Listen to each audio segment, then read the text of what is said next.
Bonjour, bonjour, Nabalandi, Nyon surtout au Bozolanda Biso, partout dans le monde. Tozongi lisusu, na émission au Bolingara Mingi, Bino Balandi Nabiso, Bino Bato Bolinga Mingi ko partager émission parce que Tozo Kasango, Batbazo Benga Biso, Batbazo Zongela Biso, Batbazo Lobana Bazo Lobana Biso. Vraiment merci à vous tous au Boza abonnés sur Siloé TV, parce que Siloé TV on travaille toujours en collaboration na Lobaka Mingi na Tosololango TV. Ngai ndeko nabino ndeko Akila naza liboso nabino na yeko solabino na émission babengi Parlons de l'église. Parlons de l'église, c'est une émission au serviteur de Dieu belé ba Zolanda au landa kamingi au linga kape mingi parce que naloba toujours tobete la vérité maboko. Et l'homme sous tobete la na mokili o yase ezate. Tobete le lo bato mokili le lo maboko mais lobi bako ignorer biso, lobi bako finga biso. Alors ce que zobete la vérité maboko, yeba que vérité ne comme quelque part. Ça veut dire que yonangai tobete la toujours Jésus-Christ, mokelinayo, mokelangai maboko. C'est lui qui est le chemin, la vie et la vérité. Lelo toye na émission na biso. Parlons de l'église, mais to soulever point moko autre babengi l'intérêt. L'intérêt pour se poser, mais comment intérêt lelo sur la vie de l'église. L'intérêt sur la vie de nos pasteurs. L'intérêt à propos du mariage dans l'église. Yango to kabolango lelo to sololango lelo. Je salue le pasteur Caleb à partir de Lubumbashi. Que Dieu vous bénisse. Merci. Na message au Tine Kibiso et encouragement au Kombosolo qui mingina homme de Dieu à se présenter na kebini nyosu boyebie na ke batebele tant ba mon émission va bien.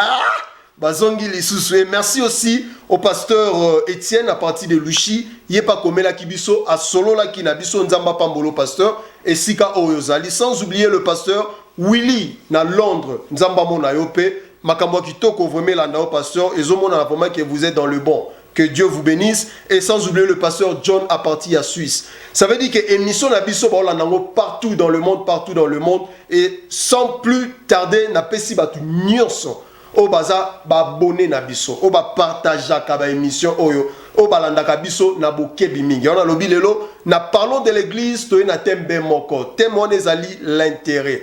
L'intérêt total, l'intérêt général de l'église. Mais tu peux aborder le sujet ébélé. Et Nabaluki Namoni, le pasteur que j'aime beaucoup, le pasteur que vous aimez beaucoup. Et tu démarrer na. Bonjour, pasteur José.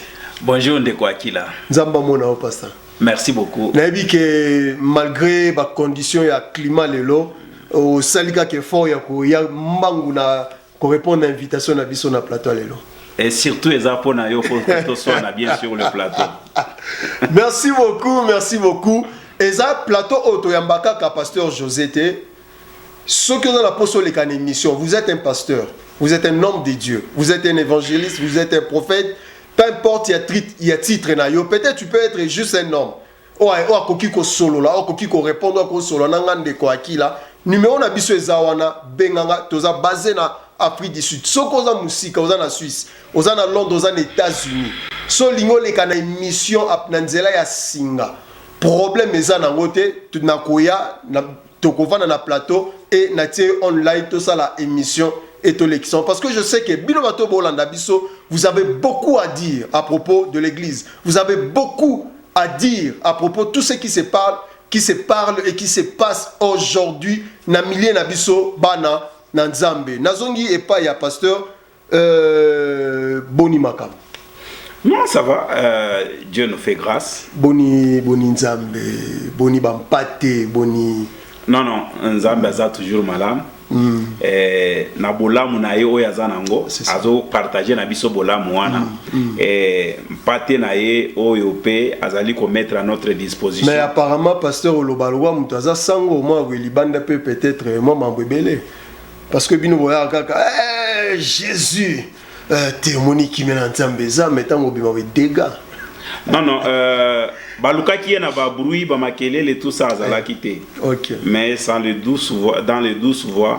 Donc c'est là où il est. Waka lisolangomba. Donc ils a bon. Ah, c'est là qui Nzamba lo na ndenga makelele mais. Alobate. Nzamba lo bara na mpepe moi qui. Voilà. Donc toza bongo donc on a ko refléter extérieurement intérieurement pe ils a bongo. Merci beaucoup pasteur sans plus tarder ndetolo bake na bapesa biso et pas ya rédacteur na biso en chef après ça biso temps kotambola vraiment selon temps na biso pasteur le lotozo le bien likambo babengi l'intérêt général de l'église. Okay. L'intérêt général de l'église, je pense bien ndenge ba pasteur musu balanda kibiso na bi pasteur Willy, pasteur John na pasteur Caleb ba bazana Lubumbashi, pasteur Étienne ba meka qui un peu koyebisa biso à propos ya likambo ya temps. C'est comme si nazo attaquer mais nazo sauter na ba question belé. Je pense bien lelo na meka ko ça l'effort parce que nga na émission na mingi ko vibrisser basel basel na nzambe mingi pona na bungisa bango vérité toujours ebima na roba mingi to bete la vérité maboko mais lelo vraiment na okende malembe pona to meka un peu ko sur l'intérêt de l'église. Pasteur José Moukadi lelo tozomona intérêt de l'église par rapport à fonctionnement. OK. Parce que l'intérêt de l'église, c'est lui-même Christ. Alors, il allait faire toutes mes nations, le disciple, baptiser leur au nom du Père, n'engue mission, on colo sabiso. Mais par rapport à l'intérêt de l'église, il y a un commis, et ça, il sous n'enguanate, et comme il est là, intérêt pastoral. Intérêt pastoral, pour nous, lobby bongo, parce que dans l'intérêt, nous voyons tout. Nous voyons tout. Bah, pasteur Lelo, bungisi intérêt à colo, mais comme mingi intérêt à ventricule, ça veut dire il y a beaucoup mingi opportuniste. Donc par rapport à l'opportunité qui s'est montrée dans cette église, automatiquement bino à pasteur Bozo Kota. Mais vous avez oublié l'intérêt il y a église par rapport aux missions que Christ nous a données. Merci beaucoup. Ah, merci, bien-aimé. Na motuna na yo. Ngana roloba boye na je crois bien na sina loba yango na émission mususi leka. Mutu oyo ayebi mission oyo nkolo abengela ye na ilanga na ye. Je crois bien akomona beaucoup plus kaka intérêt na Christ. Et surtout ce qui est allé vraiment na recommandation aux ali biblique na oyo utiko yebisabiso que je sais très bien que cela est biblique lorsque Christ va nous mandater en disant que allez et faites de toutes les nations mes disciples. Donc à une personne qui a été appelée à une telle mission, si réellement il est de Christ, moi je crois bien que il restera focalisé à cette mission qui lui a été offerte par Christ. Ok, merci beaucoup pour la réponse un peu moussée, mais moi Bozindo. En parlant encore de l'intérêt, je voulais souligner un petit point par rapport de là où nous venons. Oui. On vient tous Namboka Congo, Namboka Nabiso Siko, Toyebeli Yesu, Tozo Landae, Tozo Salilelo. Mais par rapport à l'intérêt, qu'on réfléchit, je pense bien, Nabalandigno, Sobolanda Biso. Église, tant que vous la branche, dans l'église, et ça na Congo. Et il y a peut-être cellule, parce que l'église est en mission, tu as mis l'église en mission, l'église apostolique, qui est fongoli, tindi, délégué. Mais ce comme il y a un moment où les hommes de Dieu, mandaté mutumo, tindi en mission, netina qui quitte, à qui refont l'église. Ou bien peut-être dans cette église, on a des serviteurs, 10. Mettons, il y a des gens qui sont en France, il y a des gens qui sont en Belgique, il y a des gens qui sont en Suisse, pour faire l'église. Mettons, comme dans le moment qui va faire une extension, il y a des mots cannabis au Congo, peut-être dans la province, et comme il y a un problème place. Et comme il y a un pasteur qui fait la place telle habité, pour nous dire qui nous font en Suisse parce que nous sommes bien. Boti nanga kana bakikwiti. On a ça par rapport à l'intérêt à mouton na boti ndaeto eza nengeni. Merci na question ana. Bon na nyoso na ko répéter eloko kaka moko. Vous savez la plus grande source na musala na Nzambe ezali directive ya Saint-Esprit. OK. Mutu oyo azui recommandation ana ya ko implanter ba extension na ba pays oyo yo otangi. Est-ce que bamboko ya tindi bango ezali pe bamboka oyo amona ki na révélation ana ou bien ezali plan na yemoko je dirais qu'un sentiment na yemoko o imatie na kati ya mutema alobi que non voilà na tinda na tel pays na tinda na tel pays ou bien ezali le Seigneur mutalobi la qui comprenez on est le roi leader on est le roi visionnaire parce que surtout ni visionnaire bon ouais que non c'est Dieu qui m'a mandaté Dieu m'a révélé maintenant qui est visionnaire d'ouvrir l'extension oui visionnaire c'est la personne qui a reçu la vision merci beaucoup c'est Dieu ok merci beaucoup il a réussi la vision c'est Dieu maintenant la manière d'agir dans tout ce qu'il est en train de faire ou bien d'exercer dans sa vision qu'il a réussi avec Dieu est-ce que cela réellement prouve que non, c'est Dieu qui lui a donné cette mission. Parce que c'est une mission, parce que aller faire tout le nation mes disciples, ça veut dire aller dans tout le pays. Oh oui, c'est Christ qui l'a dit. Maintenant, réellement, toi la personne qui part avec ce bagage, est-ce que réellement Christ t'a dit ou bien c'est toi-même? Parce que lorsque Christ vous envoie, dans cette mission-là, il y aura des choses, des signes qui vont vous accompagner. Combien va kenandengo wana par après comme ba dégâts? Combien va kenandengo wana fungoli mais lelo toyoki keno ezalaka lisusu na branche ezalaka branche église wana te. Et comment ya yemoko? Ndenga comment na terrain wana? Parce que amoni ba intérêt na ye. Amoni ba intérêt na ye. Bongo sikoyo muto yo ezapoto. Bongo sikoyo muto poto bofande ekota kitoko. A détourner pe vision balamoko. Ndekwa kila. Ce qui toza beaucoup plus dans le pensée de Dieu. Quel que soit mboka bakotinda yo. Si tu es du Seigneur. OK, pourquoi pasteur makambwana lelo tokomiko komonango na kati ya l'église parce que ngai l'émission nanga je parle c'est que les gens qui nous suivent bazoyi bisangai. Et nous parlons aussi à propos de réalité parce que si aujourd'hui nazolobela makambo ba pasteur lelo nazolobela sur la vie de l'église parce qu'il y a beaucoup de personnes aujourd'hui même ba na poto dernièrement nazo ki message nasi ba pasteur ebelo ba olanda biso bazana ba mikila poto ba yebi ke bandimi bazo décision ko kende lisu sur église à cause de l'intérêt à ba pasteur. Je ne crois pas à ça vraiment en totalité. Parce que... On a un exemple, pasteur. Ok. Peut-être moi je peux vous informer. Ok, ce n'est pas un problème. Parce que là aujourd'hui, ce n'est pas tout simplement Ndeko Akila, mais je prends le monde en général. C'est comme si aujourd'hui, vous savez, ceux qui sont censés de parler de l'église en soi ne font pas leur travail. Okay. Et des serviteurs aussi qui sont censés de bien donner au monde ce que le monde en a besoin. Lorsque je parle du monde, je parle réellement de chrétiens qui ont besoin vraiment de cette vie, qui ont besoin vraiment de la parole, qui ont besoin vraiment de l'encadrement spirituel. Ces gens-là ne les font pas. Donc on ne peut pas, mais on ne peut pas prendre tout simplement l'hypothèse de dire que non, tout ce que l'église est en train de faire n'est pas bon. Ou soit tous les pasteurs, et des fois je réponds à certaines questions, c'est parce que je suis votre invité. Je dois répondre par rapport à vos questions. Mais en réalité aussi, il y a tant de choses que l'église est en train de faire aujourd'hui, que même le gouvernement aujourd'hui n'est pas capable de le faire. Mais l'église le fait. Comme quoi, pasteur? Comme quoi, je dirais, imaginons que ce que le monde est en train de traverser aujourd'hui comme crise.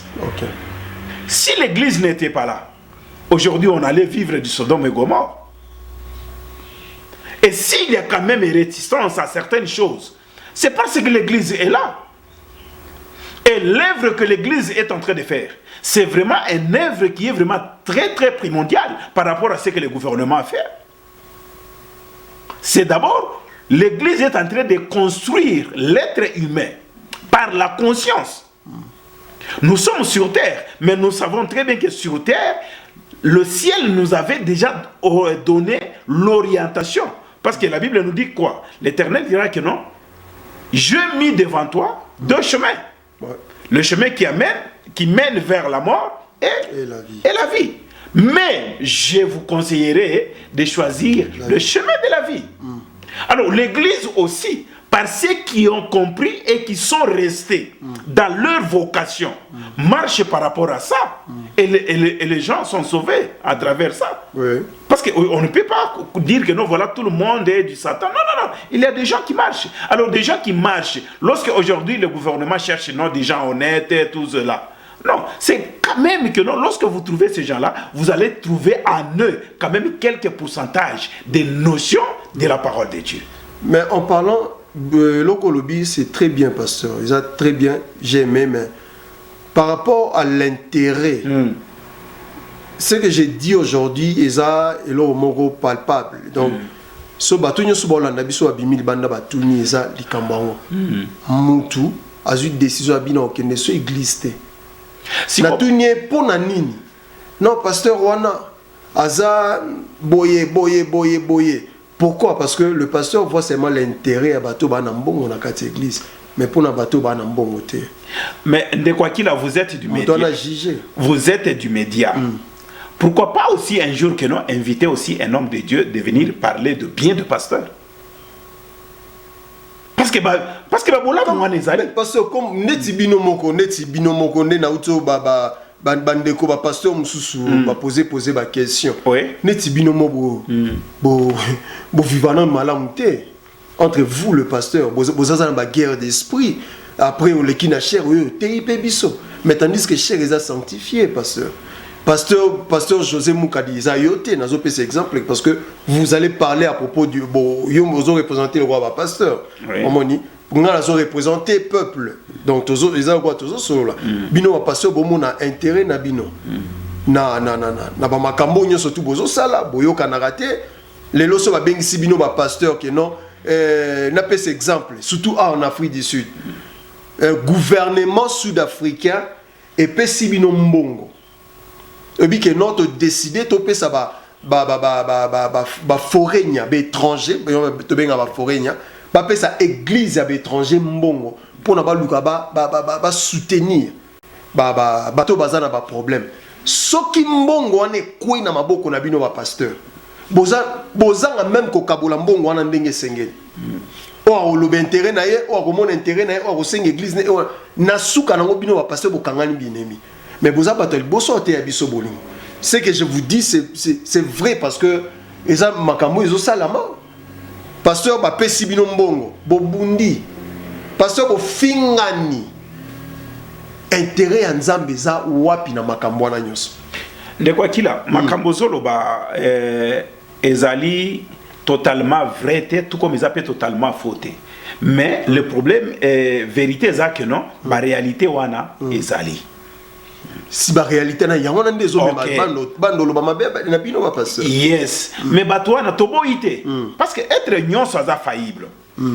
Yango toboyi ba accusation nyonso wana te. Mais tant être nyonso faillible, vous les hommes de Dieu vous êtes faillible na nambo. Non, en tant qu'être humain, nakoki ko sala erreur. Erreur est humaine. Non, erreur est humaine. Nzamba maman. Non, tolobeli ka mama ya nzamba. Tolobeli ka boya. Chocho pasta. Yango nga nazoloba. Yango nazoloba ke ba accusation nyonso wana o ezali fait sur les pasteurs. To boyi yango te. Ozomona. Yango ozomona ke non. Lorsque on veut par exemple koloba ba vérité mususu. Oyebi ke non. Banda to bandi ba émission o. Nga na site a eu déjà 2 appels. Que non, un homme de Dieu a aussi la remarque pour dire que non, toi au lieu de défendre les pasteurs, mais c'est comme si tu es en train de défendre ce que votre ami dit. Yeah, là je sais, ok. Intérêt, voilà par exemple. Or, dans tout ce que nous sommes en train de faire, je ne fais qu'enrichir le royaume. Voilà. Oyo a sepeli na oyo na lobité.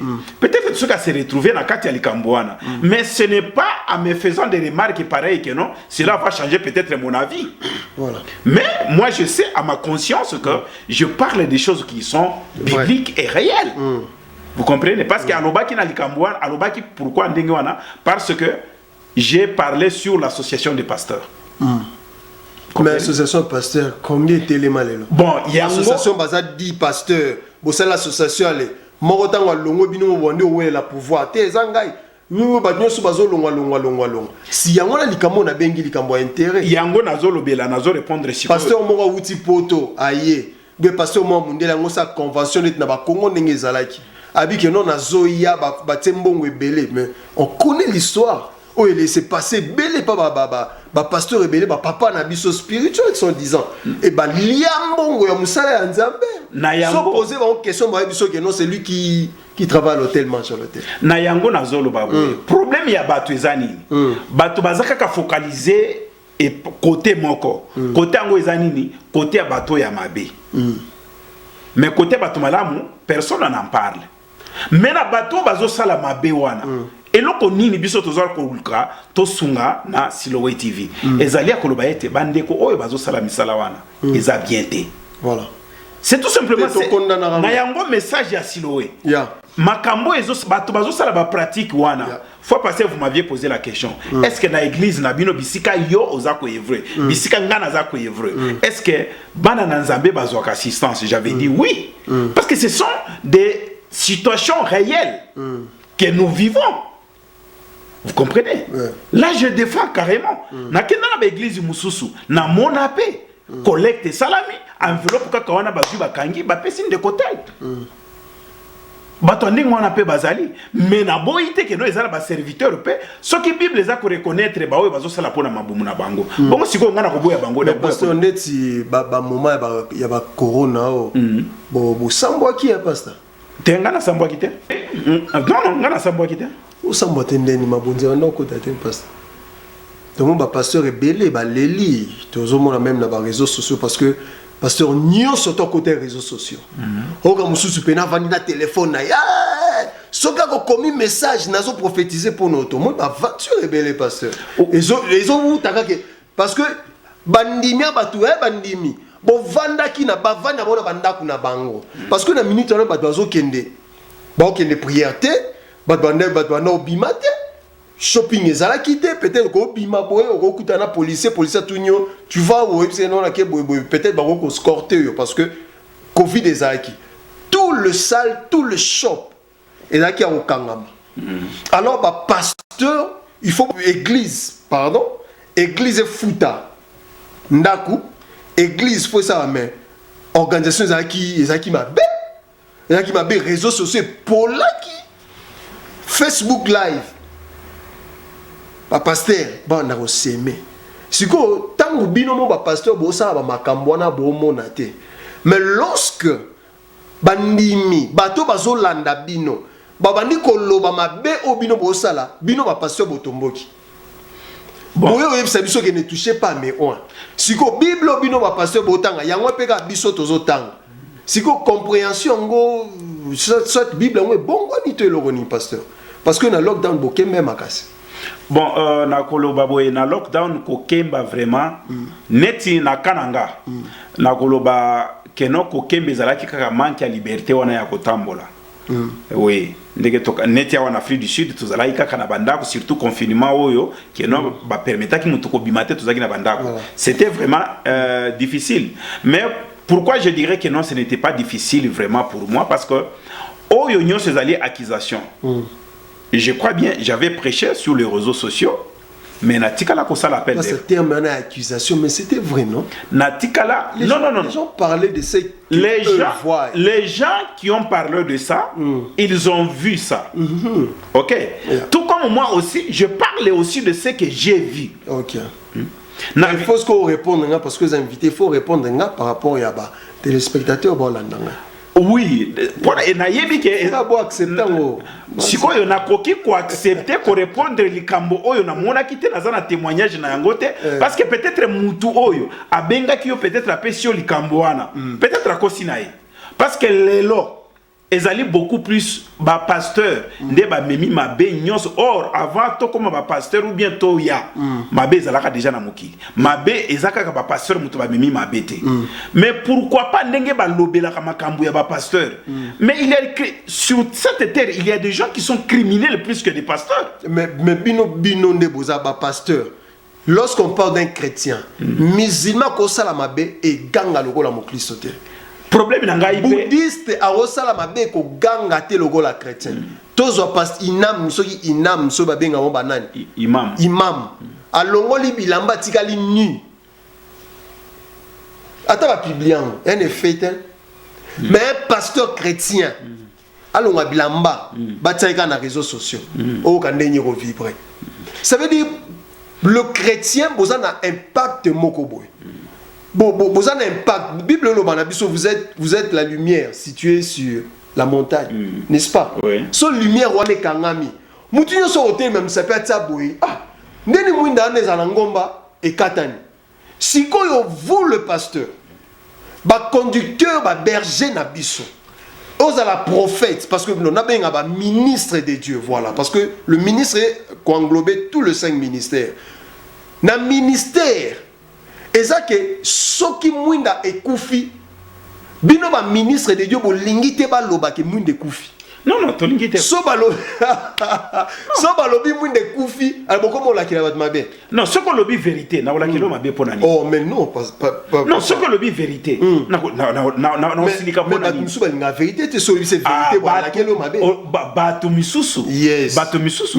Mais là, vous savez, j'aime cette parole de la Bible qui dit laissez-les croître ensemble. Le moment viendra où le maître de la moisson. C'est-à-dire, voilà, il viendra. Alors, lorsque la Bible parle de ça, la Bible reconnaît que non, il y a des vrais et des faux. Yes. Yeah. Oh, ok. La Bible reconnaît que non, il y a des vrais et des faux.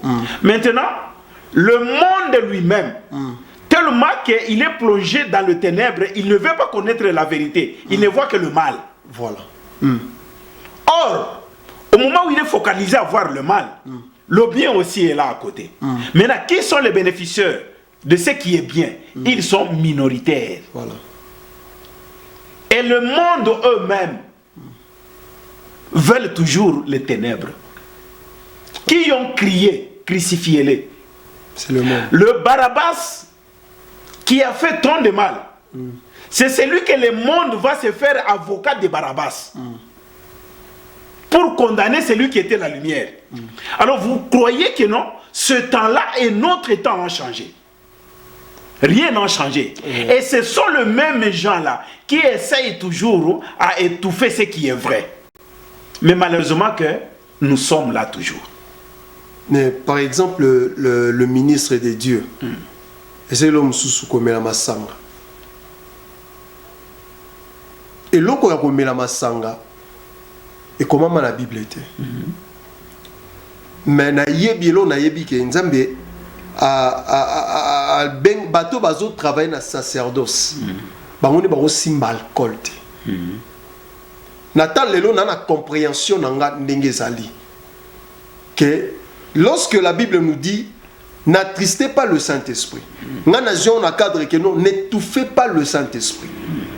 Parce que lorsque l'esprit de Dieu a oloba na kati na biso, aloba na kati na ngai na pasteur na ke koteya pasteur muto ameli alangwe a ke koteya eloko wana na ba pagano na bato peut-être bayebi Kristo te na koma pona ya na question bayebi ke ata tous les téléspectateurs balanda biso bayebi so ba moni pasteur amelika masanga mutu nyoso tu a disqualifié. Mais il y a des pasteurs qui acceptent de prendre de l'alcool et sans pidère, parce que ça n'a pas écrit par rapport à l'alcool et le Saint-Esprit. Est-ce que cause à la together? Est-ce qu'un homme de Dieu non parler de sacerdoce à cause de l'alcool? C'est ça ma question. Non. Maintenant, pour que nous répondre à ce qu'on a préoccupation, il y a Bazolanda. Parce que je sais que d'autres pasteurs, parce que nous parlons de l'intérêt, d'autres pasteurs qui prennent de l'alcool ou de la bière, eux acceptent par rapport à leur intérêt. Parce qu'ils vont te dire que Yesu qui m'a évigné. Je dirais que par rapport à leur intérêt, mais et non par rapport à l'intérêt de la Bible. C'est ça. Donc à ce moment-là, j'aimerais peut-être que non, s'il est par exemple pasteur Jean, donc c'est mieux de l'appeler tout simplement Jean. Il n'est pas pasteur. Alors, autrement... Mais bon, tant mieux. Mais moi je sais que... Mais on met la vérité, ma bonne. Voilà. Vérité, ils ont le coup, c'est là. Donc, et là, on a beaucoup plus conscience par rapport à Onazo Sala. Na ba pasteur, par exemple, bazo zobasi abato, masanga, escroquer l'argent, des fausses prophéties, tout ça. C'est par rapport à leur intérêt. Intérêt, ma bonne. Ok, ton dit mango bongo par rapport à intérêt na bango. C'est que moi je pourrais dire que le peuple de Dieu puisse avoir le temps de discerner. C'est l'unique des choses qui peut mieux nous aider. Parce que même la Bible nous dit de ne pas rejeter tout ce qui est comme prophétie. Mais qu'est-ce que nous devons faire? C'est les discerner. Maintenant, réalité mususu, kaka bato bazo benga yo, kaka bato bazo komela yo wana. Bango de balingaka o eza ko tirer na misu. Voilà. Lorsqu'ils vont se retrouver dans une église là où vraiment il y a des règles vraiment à suivre, des principes, voilà.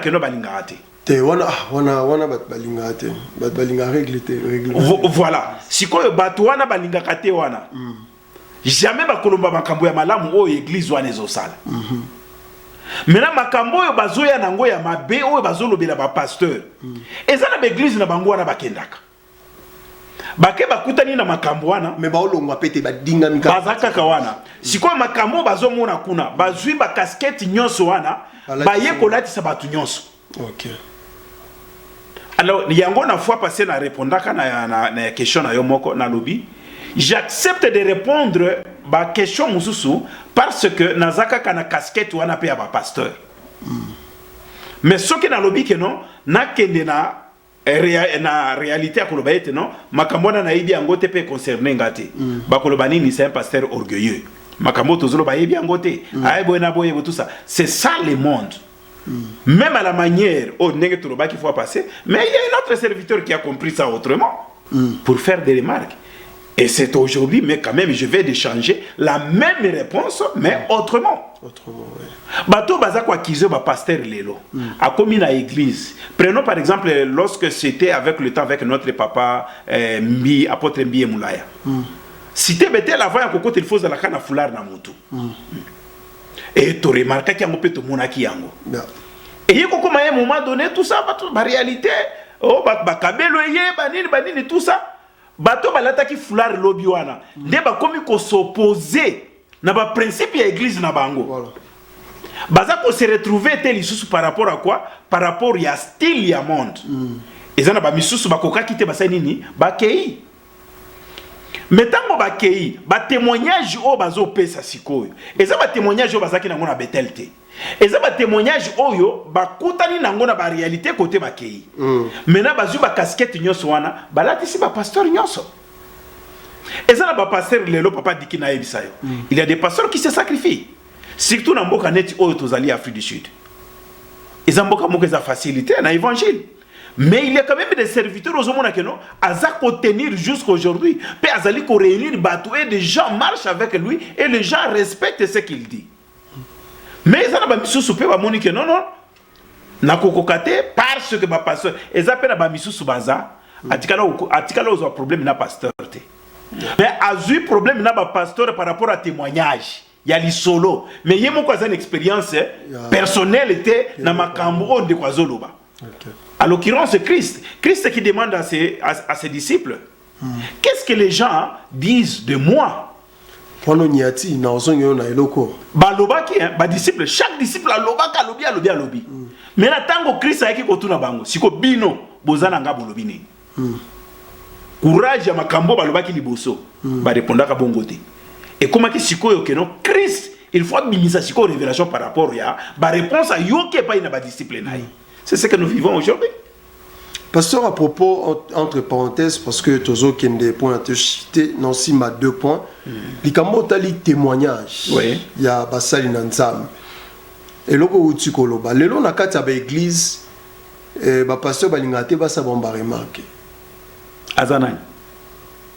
Na habité, so ebissé que non, pasteur tel le boy, zamabe, à tel milieu. Abi, sa vision, c'est ma vision plutôt. Dieu m'a parlé. Dieu m'a parlé. Mais tandis qu'un témoignage à Mabé, Mambo Azo Sala n'est bien té. Un pasteur qui couche avec d'autres femmes, un pasteur aujourd'hui, alors bana moi si abattu, qui faut na oendre yo. Tandis que pasteur pas à la salle à un massage té. Parce qu'on oendre yo wapi. Mais après il qui non c'est ainsi dit l'Éternel. Moi si pas le ngoli bilamba ba oendre. Na si maman moi so ba oendre comme na zemi. Si on dit tout le banano vérité na moko. Please vraiment to sungana ngana yo. Na vérité moko. Yes. Moi si o ba bengi moi si normal. Bongo makambu nyonso ezosala. Pe oya ndimela Yesu Kristo lokola mokonzi pe mobiki sa vie na ye. Okoti na bureau a pasteur. Pasteur abimise lio ba révélation na ye après ayebishi yo longola bilamba na wendre yo. Yo po longoli bilamba. Et ça m'a mingi. Non, tous on a nos vraiment réalité en face. Please sunga, to lo beloko yo bien. Moi si oyo oyebi que no oya za mu Kristo bo, pasteur ou bien prophète ou bien docteur ou bien nani ayebisi ye pas longoli bilamba. Ming ezara basala on a baso ba moni kitoko moi ça za monzoto pour l'intérêt. Problème ezate moi si kitoko na elongi. Na moi si aza na kitoko te na elongi. Bazaka na sexe moko. Basa bongo mabe ba oindre ba moté kawa kitoko. Problème ezate parce que mosali aza frappé na oya miso. Problème ezate me bango nyonso baza basi. Mais sikoyo na kati na bongo na yo. Est-ce que mutu wana andimela Yesu? Oyo pasteur azo yebisa ke no longola bilamba, abandi pe ko longola bilamba. Là, c'est autre chose. Alors, c'est là où le monde doit comprendre le grand travail que nous sommes en train de battre dans nos églises. Voilà. D'échanger cette conscience que le diable a prise depuis longtemps. Oyo Bible zolo bakeno, omoni muto atelemi mais en réalité muto azawanati. Voilà. Donc mutu moko boye oyo na génération capable de utaki ko débattre sur thème moyen sur ba point moko ya ko bakeno ba homme animal oyo même Bible et yebi bango ezolo bila bango. Omoni mutu mais azane nyama aza ko agir na ba instinct. Maintenant lelo bato bazo subir makambu nyonso wana ezali biso église parce que église lelo en général toza arche de Noé tozo yamba tendance ya mutu nyonso. Maintenant nous avons un grand travail. Il faut tout changer batouana. Mais maintenant, le travail là qui se bat, l'argent c'est quoi? Ce qui n'a pas besoin de confinement. Je n'ai fait appel des fois à personne. Que non, voilà, parce que tout ça, confinement, tout ça. Mais na zoba aide. Oh que non, on voit moutouyer mon quoi bengio. Pasteur, qu'est-ce qu'on peut faire? Comment je peux t'envoyer? Donc, kotambola na bo sembo na nzambe. Ezana ba fruit na yango. Et ba fruit na yango eza ko encourager biso lelo, quelle que soit notre position, de marcher comme ça parce que aussi to savourer déjà ba fruit, il y a ce que nous sommes en train de faire avec Christ. Parce que na tokomo koma na suka na bato nyoso ba olanda biso. Moi avant dernière question na biso pour te citer, je pense bien ba te belé ba connecter ba brancher ba olanda biso ba pe na posa ko yoka. Pasteur, est-ce que oyebi ke vous entre biso? Oyebi ke ba pasteur belé ba kota lodge? Oui, azali. Soki na ndimi yango oui parce que nazala ki pe nazali parmi bato OK non? L'un des aînés a sollicitanga abino eza mabete eza boye mais tango ngai moko à ma connaissance banalise na na yeko sana bino non et loko azolinga koyebisa ngai na comprendre awa ezali akondima ko sadire na makambo yo mais makambo yo eza propreté eza ténèbres mais enango tango solisaki makambo ngona ya ba lodge mais lelo nde tolo ba winande bande ko ba olanda biso église n'est pas fouka et qu'il bosso papa diki à ma compréhension na musala nzambe oyo na comprendre que non nazana deux lieux de vivre parce que la réponse on est tellement simple que na ndenga matériel ni mona ye église comme nene mamio c'est comme nene selon ye mais pas selon ga te na misu te so to moni vraiment que tant ba tanga ba église minene oui so tant ba tanga ba église minene selon bato ba lingi makambo minene tant ba moni église neza munene mais siko yo boya ki point na boya ki pona nini yango na lingi na répondre yo siko na ko répondre yo boye nazana deux lieux oyo Bible et pesanga assurance ya ko vivre alors ce qui nazo assurance wana parce que na yebi ke Bible ko ko sangati ezali que non na bisika naza sikoyo il faut na vivre bien mais na ko vivre bien on a ko vivre awa eza temporel à un moment donné na ko quitter corps oyo pe na ko quitter lieu oyo pour les lieux célestes pour l'éternité. Alors c'est mieux natambo la vie on a moni lengi lelo. C'est mieux na bénéficier na oyo ezali éternité. Pour oya lelo et c'est pesinga déjà côté na wuti na côté na kosukila. Et yebisinga déjà que non nazali pèlerin. Mais maintenant la vie éternelle ba yebisinga que ezali vie na ngai ya libela. On a ko vivre oyo bomengo ezakuna. Donc c'est mieux na marcher pour que nazoa possibilité à kokota na oyo vie éternelle. Mais na lingota la bandeko nyoso ba Holanda biso parce que to ko na suka. Merci. O lo banandeko moko azolanda. O peta koza la ene na yo, akoza la muninga na ona foi.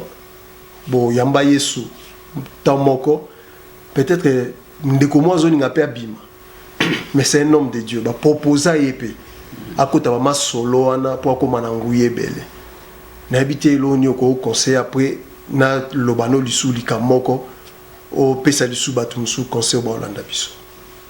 Merci beaucoup na ndeko oyo azoluka ndenge ndeko alobi ke non azoluka abima na kopesa kaka toli koluka ko bima na ba effort na yote parce que musala oyo zolinga o sala tango ko bima wana ezana kolona yango kolona yango nde azali maître ya grâce oyo ozana yango. Alors lo ngana ko senga na yo ezali kaka ke non zala focaliser et tikala beaucoup plus à l'écoute ya maître na yo que au sala oyo eza posa ya motema na ye. En tout cas au forcer le côté au bima avec toute facilité. Voilà un peu oyo nakoki koloba na ndeko oyo azoluka abima azoluka sala ba effort personnel na ye pour que bima na musala nzambe te ko sala ngobongo te ko bima ndenge ya lodge. Oui yango nazoloba soki mutu azosala ba effort na ye moko abima nini nde bisika kokoma na biloko wana yango nazongisi ye epai na maître po bato bazokende na ba lodge wana bazoya kaka na kombo ya maître wana moment waza ya maître wana te. Bango baza ya lodge mais yango nazoyebisa ndeko oyo azolinga abima na musala nzambe en tout cas please tikala tambola na nzambe na yo mais soko lingi obima que non okende côté kuna yeba ke obungisi nyonso mais parce qu'on dit au kata émission sikote et lo moto ngolobelo mo matingai ya tolobaki en pelika monction ba pasteur ko oindre basi abatu. Mais si on attend bimana ba pasteur on a spirituellement likamo boy komela bangote kanda nzambe za likona bangote ba ser wana ba bima ba pasteur bandima kangote meza biloko za réel parce que ceux qui bandima kango mbele batika ba pratique wana mais lokola ba continuer ka ko sala yango ba baza ko continuer lokola nano ba moni conséquence na yango parce que bino ba pasteur so bokoyi bon kesenga bolimbisa alors muto za période d'achoppement na basenga ka bolimbisa mais n'oublions pas que ezana verset où il dit que non les conséquences de votre péché vous atteindra. Pardon za bayoka kanayi. Prenons par exemple que non na koyi na ekobo na ndeko mwasi et que ndeko mwasi azuizemi ngana ke na sengi pardon selon la foi nzamba olimbisa ngai parce que nazongeli bon sikozemi na nzambe alongola ngobe bon émotion hein bon émotion okwa ina kasi azo vivre conséquences de sumu na posé mione olongwati dans une malédiction moko boyete likolo bato bakoyisa basali na nzambe to bazala kana mababe bazala na mababe eza lokola bandeko oyo aza mobali na mikomisa mwasi. Donc bato wana déjà balongwa déjà na volonté parce que ba ministre de Dieu bele ba bomala ba ve oye ba made ya bato nyonso wana ezali équipe ya bato bazo vivre sous emprisonnement, il y a ténèbres, donc na ba malédiction. Mais à hôtel Maliboso kuna take it. Na yango eza motuya epai na bana na Nzambe kosenga mulimo santo azala permanent kati na yo pe ozala na esprit wana na sens wana ya discernement. Siko bato nyoso ba Holanda yo na ke belé pe bayoka ki ba soupçonna ba pasteur na bango baza ba otambola nyoka mais bazana bandimate.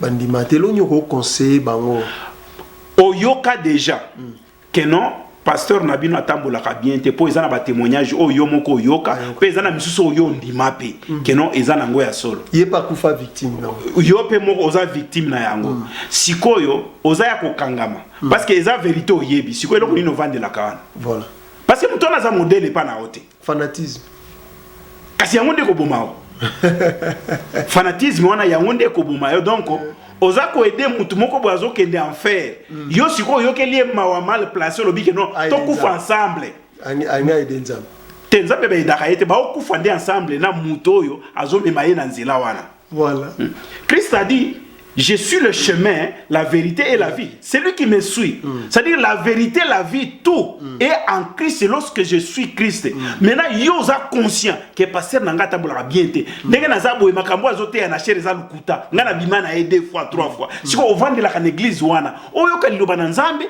ou bien osala ka ekobo. Peut-être intérêt. Quel intérêt? Comme intérêt là n'a pas ça parce que tomba ko ya lichochoza. Mbongeza. Amowei. Merci beaucoup na balandinyo surtout ya Siloé TV en collaboration na to Solango TV. Ngai ndeko na bino akila na lela bino na pesi bino mbote na temps o na moment oyo na ba heure to zubino ya kovanda ko landa émission na biso. To komi na suka s'il vous plaît. Motonyo soto azolanda cloche ya notification et ça on a juste so s'abonner cloche de notification afin que lorsque tu as ça ba émission pareil et bandole la na téléphone na yongo après erotina yo okota na otala émission to tranche na bison ya sika tranche lelo to lobeli na likambo etali intérêt omoni to bengisaki papa na biso le révérend pasteur José Moukadi to solo linae na se perné mingi pourquoi parce que le baka vérité la vérité blesse la vérité tue omoni vérité bomaka parce que mutu muso akomita mbeli po ba c'est vérité que moi si na yo abimarana na lekina mobile. C'est la vérité. On a Siloé TV na to Solango TV to lobaka to bete la vérité maboko. Parce que la vérité, c'est lui-même Jésus-Christ. Je vous aime beaucoup to komi na suka avant d'appeler ça pasteur appelle ça à saluer quand même ba héros dans l'ombre. Parce qu'on a vu que le pasteur José Moukadiye appelle ça Ming Mbote na ba héros dans l'ombre mingi. Je salue maman Leda Nyombo à partir de Kinshasa na Upen. Bande kwa Ipen na pesi bino nyonso tu mbote et surtout bato ba na avenue Marine numéro 23 salon na biso salon moko kombo nango blessing Mama Leda donc salon blessing na ota adresse boya mingboya kokati sabasuki na bino na référence nango eza ancien prestige dans ancien prestige wana des places oyo eza référence au du komika kano tunimba moko barola kiso salon na biso babengi blessing au kota on a ba kato suki kitoko alati sarape ba marié asala makamyo sous organisation même ya mariage azwakango vraiment na maboko. Je salue aussi BBM couture en Afrique du Sud na benga ke grande sœur propre ye atonga bon mon na ba publicité donc so moninga ka ne la mama puta iba ke ine mutatonyango. Merci beaucoup na bino surtout na tikeli papa José a pesape batumbote yambo ete to clôturer. Merci. Ok, merci beaucoup na bande konyonso oyo bandimi ko apporter vraiment Pierre na bango pour que Siloé TV et ko kosala musala oyo eza kosala to pesi vraiment merci beaucoup pe to zali ko encourager beaucoup plus Fondation Foka pour la musala nyonso ezali ko salema na papa na biso honorable na biso Ogi Kalonji que Nzambe vraiment a pambola bino et nazali ko remercier lisusu maison ya pasteur Adam maison moko kitoko makasi na na Bezvali. Okay. Baza ko sala ba réparation vraiment de haute qualité, ya ba frigo, forme nyonso ya frigo. Baza ko bongisa. Faut-il être climatiseur en tout cas azape parmi ba membres oyo baza ko soutenir Siloé TV et sans oublier Église Jésus Lumière des Nations. Vraiment Nzambe apambola bino mingi, toute la grande famille, surtout les serviteurs de Dieu, bosé belé, en tout cas moyena tanga bino lisusu ezate parce que chaque jour ba pasteur baza ko bakisama na ko benga biso na ko s'abonner na Siloé TV. Naza ko remercier du côté de Lubumbashi notre sœur Dorcas Kumbusa, merci pour notre soutien na Siloé TV, toute la grande famille au niveau de Lumbashi, pasteur Caleb, vraiment que Dieu vraiment vous bénisse. En tout cas ici en Afrique du Sud, Boza est belé, Nzambe vraiment à Pambolabino vraiment au nom de Jésus. Nzambe à Pambolabino, merci beaucoup. T'écoutez un prochain numéro, toujours avec le pasteur José Moukadi. Que Dieu vous bénisse. Merci beaucoup. I have a message for you. God has sent me to you. I have a message for you. God has sent me to you. Listen, them say, them tell you, say you can never be the one. But God say, make I tell you, say now you him choose. In 1 month, in 1 week, you will sing a new song. In 2 days, a lesser than you will hear. Congratulations, you're in the glory of God. Congratulations, He has done it for you.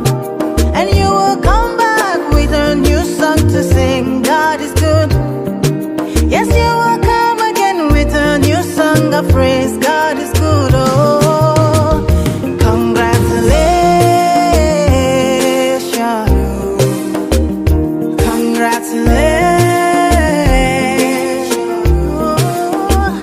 Congratulations. Say what the Lord has done for you. Congratulations. God is good. Them say that I can never be all that I see. I've seen that God is greater than that. Who can battle with the Lord? No, nobody. Who can change His mind about me? Through many years, in many ways, I have seen His faithfulness ever and ever. Congratulations, I have seen the glory of God. Congratulations, He has done it for me. And I have come back with a new song to sing. My God is good. Yes, I will come again with a new song of praise. My God is good. Oh, congratulations.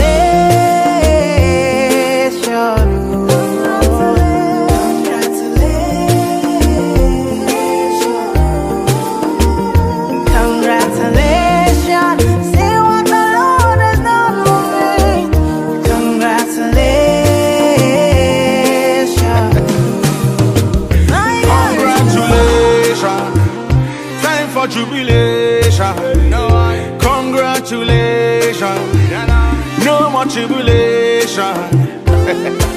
I bring you good news where you cannot refuse. Hold on, I told you with Christ that you can never lose. Oh God, oh man, I beg you give me your attention. Very, very soon you will share your testimony. One by one you will tell your testimony.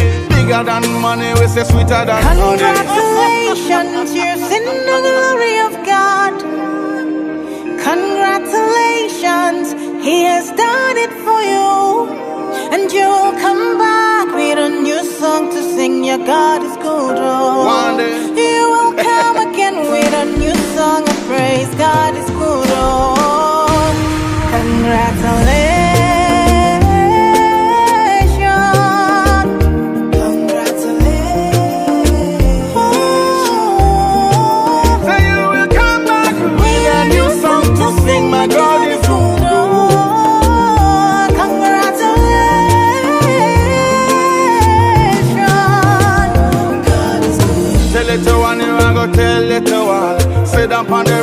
a king on a throne. And I put you alongside the day.